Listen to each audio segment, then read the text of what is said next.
সারা বিশ্বের সকল প্রবাসী এবং বাংলাদেশি সবাইকে আসসালামু আলাইকুম। আজকে প্রবাসী টিভিতে একটি খুবই গুরুত্বপূর্ণ বিষয় উপস্থাপন করতে যাচ্ছি। Bank account.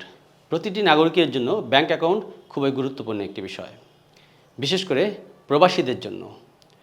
আজকে আমরা ব্যাংক অ্যাকাউন্ট সম্পর্কে আলোচনা করব, যেটি বিশেষ করে প্রবাসীদের জন্য খুবই গুরুত্বপূর্ণ।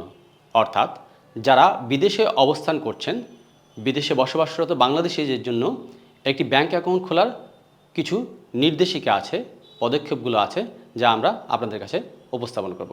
প্রবাসীরা সাধারণত নন রেসিডেন্ট বাংলাদেশি এনআরবি হিসাবে চিহ্নিত হন এবং তাদের জন্য বিশেষ কিছু ব্যাংক অ্যাকাউন্ট যেমন এনএফসিডি অর্থাৎ নন রেসিডেন্স ফরেন কারেন্সি ডিপোজিট এবং এনআইটিএ অর্থাৎ নন রেসিডেন্স ইনভেস্টমেন্ট টাকা অ্যাকাউন্ট রয়েছে।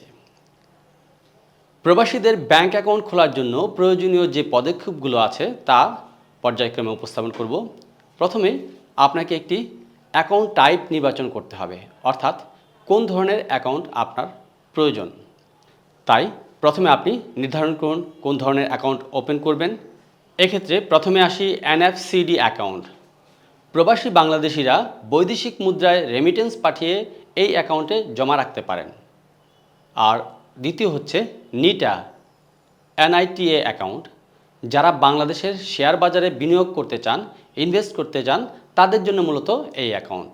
এরপর আছে রেসিডেন্স ফরেন কারেন্সি অ্যাকাউন্ট আরএফসিডি, অর্থাৎ যারা দেশে ফিরে এসেছেন এবং বিদেশে উপার্জিত অর্থ দেশে এনেছেন, তাদের জন্য এটি।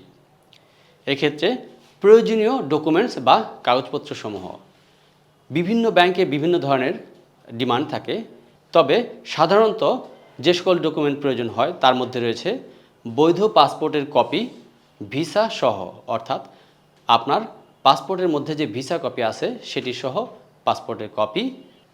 এরপর হচ্ছে বৈধ ওয়ার্ক পারমিট অথবা রেসিডেন্স পারমিট অথবা ওয়ার্ক আইডি, সাম্প্রতিক সময়ে তোলা পাসপোর্ট সাইজের ছবি, এনআইডি অথবা জন্ম সনদ যদি থাকে, নাম ঠিকানা সহ বর্তমান ও স্থায়ী ঠিকানার প্রমাণপত্র, প্রবাসী হিসেবে রেমিটেন্স উৎসের প্রমাণ যেমন পে স্লিপ, চাকরির কাগজ অথবা স্যালারি সার্টিফিকেট, ব্যাংকের নির্ধারিত অ্যাকাউন্ট ওপেনিংয়ের যে ফর্ম, এই ফর্মটি নেবেন। তারপর ফর্ম ফিল আপ করে সাইন করে সংশ্লিষ্ট ব্যাংক অ্যাকাউন্ট ওপেনিং ফর্ম পূরণ করে সেখানে ব্যাংকে জমা করবেন। অনেক ব্যাংক অনলাইনে অ্যাকাউন্ট খোলার সুবিধাও দিয়ে থাকে, বিশেষ করে বেসরকারি ব্যাংকগুলো এই সুবিধা দিয়ে থাকে। Remittance transfer O account activation. আচ্ছা, ব্যাংক অ্যাকাউন্টের ক্ষেত্রে রেমিটেন্স ট্রান্সফার ও অ্যাকাউন্ট অ্যাক্টিভেশনের সুবিধা রয়েছে। অ্যাকাউন্ট চালু হওয়ার পর আপনি বিদেশ থেকে বৈধ চ্যানেলে টাকা পাঠাতে পারবেন। কিছু অ্যাকাউন্টে নির্দিষ্ট পরিমাণ ডিপোজিটও করতে পারবেন। এরপরের যে পদ্ধতিটি রয়েছে সেটি হচ্ছে কেওয়াইসি, অর্থাৎ নো ইয়োর কাস্টমার। এক্ষেত্রে ব্যাংক গ্রাহকের সম্পর্কে সম্পূর্ণ তথ্য জানতে চায়। এটা এএমএল অর্থাৎ অ্যান্টি মানি লন্ডারিং আইনের অধীনে বাধ্যতামূলক। জনপ্রিয় ব্যাংকগুলো প্রবাসীদের জন্য যে অ্যাকাউন্ট খোলার সুবিধা দিয়েছে তার মধ্যে হচ্ছে Islami bank Bangladesh limited, Dutch Bangla bank, City bank, BRAC bank, Sonali bank, bank Asia. প্রবাসীদের উদ্দেশ্যে বলতে চাই, আপনারা যারা প্রবাসে আছেন তারা অবশ্যই বিদেশে যাওয়ার আগে চেষ্টা করবেন আপনাদের ব্যাংক অ্যাকাউন্টটি সম্পূর্ণ করে যেতে।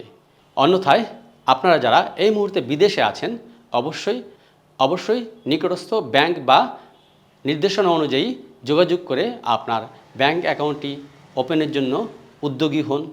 নিজের ব্যাংক অ্যাকাউন্ট করুন, নিজের সঞ্চয় নিশ্চিত করুন, ভবিষ্যৎ নিশ্চিত করুন, রেমিটেন্সে সহায়তা করুন। তাই আপনার নিজস্ব একটি ব্যাংক অ্যাকাউন্টের গুরুত্ব অপরিসীম। ধন্যবাদ। প্রবাসী টিভির সাথে থাকবেন। প্রবাসী টিভি, সারা বিশ্বে বাংলাদেশ।